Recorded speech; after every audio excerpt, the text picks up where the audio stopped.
Hello and welcome to the last part of this lecture. The last part of this lecture will try to summarize the organizational principles of Croatian theaters in general, thus showing the difference between Croatian and USA theater.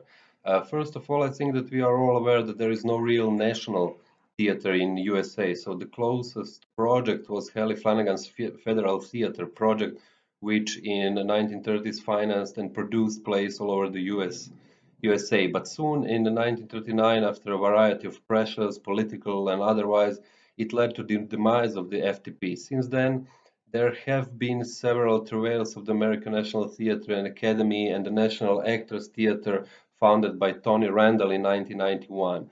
Nowadays, an organization called the American National Theatre is attempting to identify and present distinguished new American plays and musicals from across the country with the original companies and creative teams at the theater center in New York. So the US has a healthy commercial and non-commercial theater culture through Broadway, touring shows, and the regional theater system, but none of them are government funded as in Croatia.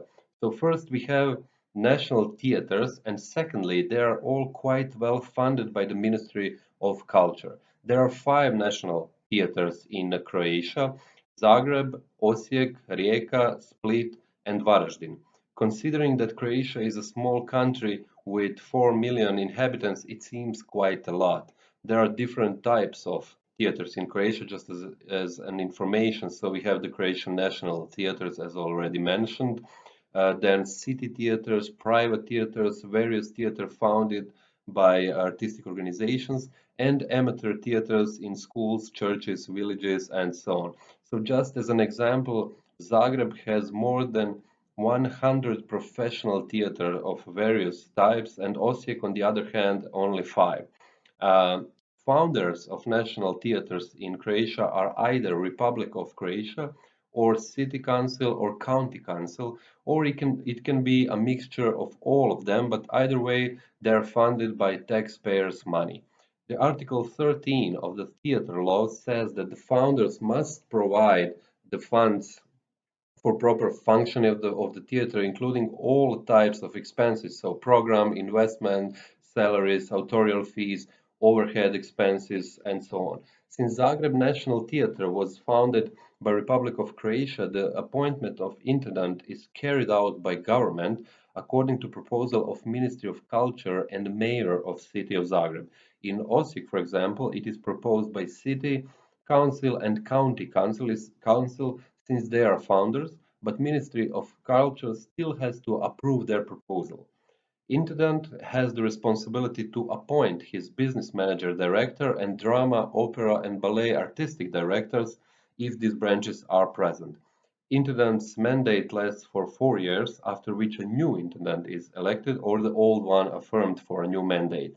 The next important step in managing the theater is theater council. So theater council has 5 to 7 members, which are chosen by founders and are in most cases reputable members of society. So one member must come from the artists employed in the theater and another one from all the other employees.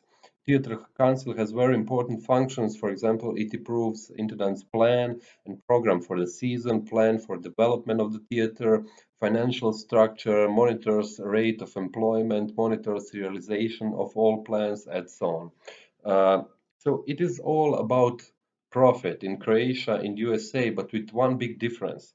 Croatian national theaters are actually not for profit theaters because they are public and funded by state, and their income is so small that it is practically irrelevant. So ticket sale, renting of space, etc. In USA, for example, not for profit performing art groups receive 14.4% of their income from national endowment for the arts, and 40% is earned income. In Croatia, the story is completely different, and I must say here that it is very hard to understand the financial reports of our theaters, and sometimes they even don't publish it regularly and publicly, which they are obliged by the law. So I will take Osijek for example because I have received financial data from them, and I will give you all the numbers in US dollars.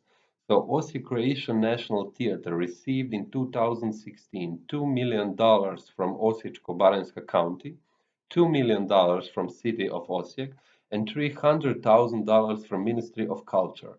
They also had earned income of $300,000, so which makes total of $4,600,000. The biggest part of the money they receive is spent on salaries, so $3,385,000, which is even more interesting information when you know that they produce 3 to 4 dramas in a season, 2 operas, and couple of concerts, and arrange for several guest performances.